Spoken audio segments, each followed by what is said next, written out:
రైతులందరూ ఆగేసి వానకు ఇంటికాడ గొడ్డు గోదా పిల్లం పిల్లలు పెట్టొచ్చి ఆ పిల్ల మూల వచ్చి కూర్చొని రేవంత్ రెడ్డి ఎక్కడున్నాయినా అని కొద్ది దండం పెడతాం, మాకు బత్తాలు ఇంటి పని చల్లగా ఇంటికి పోతానని చెప్తాను. అంతే కదా, ఏమున్నది ఇప్పుడు పొద్దున వచ్చినావు ఇప్పటిదాకా ఇన్నే కూర్చున్నావు. ఆ సాయంత్రం వస్తే రేపు వస్తే అవి కూడా తెలియదు. రేపు ఇలా కూర్చొని పోయినా మండుతుంది, రావట్లేవు. ముందు అందరూ రైతులే. డిఫరెన్స్ అంటే చల్లగా ఇంటికాడ కూర్చుంటే ముంతకుంద ఇల్లు అయినట్టు పంపించిండు అన్ని. కేసీఆర్ ఉన్నప్పుడు పైసలు ఎత్తి ఇంటికి వచ్చినాయి. మేము ఇట్లా ఫోన్ చేసి పైసలు ఇచ్చి ఇట్లా పెట్రోల్ షాప్లో ఫోన్ చేసి ఇట్లా మాకు బస్తాలు కావాలి పలానా మనిషి వస్తానంటే మేము ఫోన్పే కొట్టామని డబ్బులు పంపామని దిక్కుమంది కానీ ఈరే కానీ 10 మంది కానీ అట్టి పంపించేది. మేము వచ్చి మళ్ళీ ఆడ సెటిల్మెంట్ చేసుకొని పోయేది, ఆయనకు కట్టేది తీసుకొని పోయేది. కానీ ఇప్పుడు ఏమున్నది, మనిషి వచ్చినాక ఏలు ముద్దర పెట్టి నువ్వు ఉన్నవా లేవా, నువ్వు తీసుకున్నావా తీసుకోలేదు. 2014 ప్రకారంగా రావే ఈయన ఉన్నాడా, ఏది మన రాజశేఖర రెడ్డి ప్రభుత్వంలో ఇదే లైన్లు కట్టారు. ఎంఆర్ ఆఫీస్ కాడను ఇక్కడ అగ్గిపెట్టెల మిల్లు కాడ ఇదే ప్రకారం కట్టి చెప్పులు ఇడిచి లైన్లలో కూర్చొని ఒక్కొక్క బస్తా నడిపించాడు.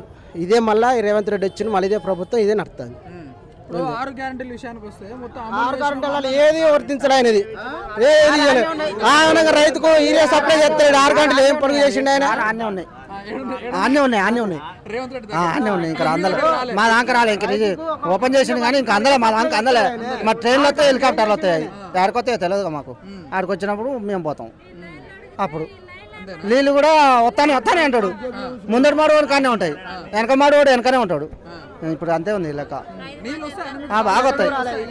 నేను అదే చెప్తాను అన్న, ముందటి మాడవాడు కానీ ఉంటాయి, వెనక మాడవాడు పోతాడు అన్నే. అంతే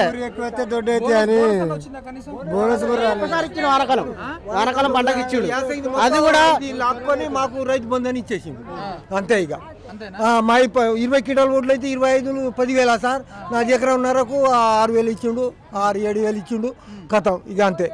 అటు నుంచి గుంజి ఇటు పెట్టేసిండు, అవి రాలేదు. ఒకేసారి ఏం చెప్తాం, ఎట్లా బతకాలని.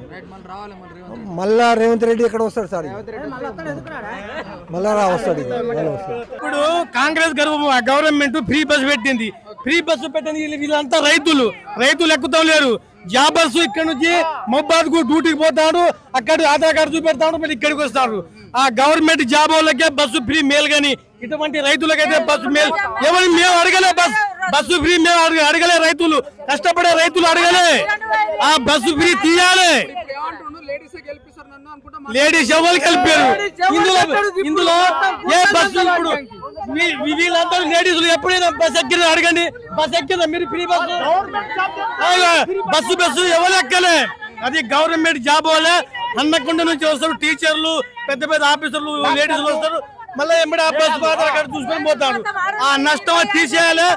రైతులకు ఖచ్చితంగా ఊరియా అందియాలి, లేకుంటే ఈ సీఎం వారం 10లో రాజీనామా పెట్టి ఇంట్లో కూర్చోవాలి. నేను వారం రోజుల నుంచి ఊరియా కోసం ఇబ్బంది పడుతున్నా. వారం రోజులు, ఇది 15 రోజులు అవుతుంది. ఇప్పుడు తినడు లేదు, తాగుడు లేదు, అంతే. లేదు సార్, ఇక్కడ మోడీ ఇష్టం లేడని ఎంపీలు, ఇక్కడ కాంగ్రెస్ ఎంపీలు చెప్తారు. వీళ్ళది వాళ్ళది పడతాం లేదు. కేసీఆర్ వచ్చిన పార్టీ ఇప్పుడు ఇంత గోస రాలే. ఇప్పుడు వైఎస్ వచ్చిన కానీ ఇదే వచ్చింది. డబ్బు కలిపిండే, మా డబ్బులో డబ్బు కలిపిండు కేసీఆర్. ఈయన ఏది లేదు. ఇప్పుడు రేట్ తిన్నాడు, ఒకసారి అసలే రాలే. కానీ ఇప్పుడైతే అసలు రాడు. బోనస్ లేదు, ఏం లేదు. ఇప్పటికి వడ్ల మీద దాదాపు 3 నెలలు అవుతుంది. యాసింగ్ ఇప్పుడు దాకా బోనస్ లేదు, ఏం లేదు.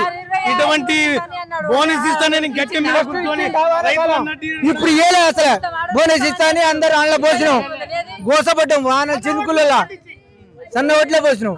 2 రోజులు పెట్రోల్ అవుతుంది, 2 రోజులు తిరిగితే 200 పెట్రోల్, టిఫిన్ చేయడానికి 100-200 అవుతుంది. మొగలు ఇంకో 200 మందు తాగుతారు. తిరుగుడు రోజు పెళ్ళ మొగలు లొల్లి పెట్టుకుంటున్నాం ఇంట్లో. మందులు ఏం లేవు. ఇప్పుడు వరకు నెల అవుతుంది, పంట సేమ్ ఆగం అవుతున్నాయి. గొడవలు పెట్టుకుంటాం. మరి చచ్చాలనా బతకాలనా? మందులు వస్తాయా బస్తలు వస్తాయా అడగండి. అదస్తమన్నా మాకు అడగది. మేము రోజు తిరుగునా ఇగో సభ్యులు పట్టుకున్నాం. 2-3 ఇంటి దాకా అన్నం కూడా తింటలేము. బస్తలు ఇప్పుడు వస్తాయో లేని నిలబడాలను అట్లా రేవంత్ రెడ్డి తినమని చెప్తాం. బాటిల్ కూడా తెచ్చుకున్నాయి. ఏం చేయాలి సార్? కట్టుకొని వస్తున్నారు మీరు. కత్తి కట్టుకుని వస్తున్నాం బస్తల కోసం సారు. అబద్ధం చేస్తే ఇప్పుడు చూపెడుతూనే ఉన్నా. 9 ఎకరాలు వేసినాము పాట బస్తలే లేవు అసలు. ఏం చేయాలి సార్? కేసీఆర్ వచ్చినప్పుడు ఎట్లా ఇచ్చిండు మందులు మాకు ఏ టైం కైనా మేము ఏ బత్త ఆ బత్త తీసుకుపోయేది ఓట్లకైనా దేనికైనా ఇచ్చిండు. కానీ ఈ రేవంత్ రెడ్డి వచ్చిన కానీ ఏ ఒక్క పైసా కూడా మాకు గిడతలేదు.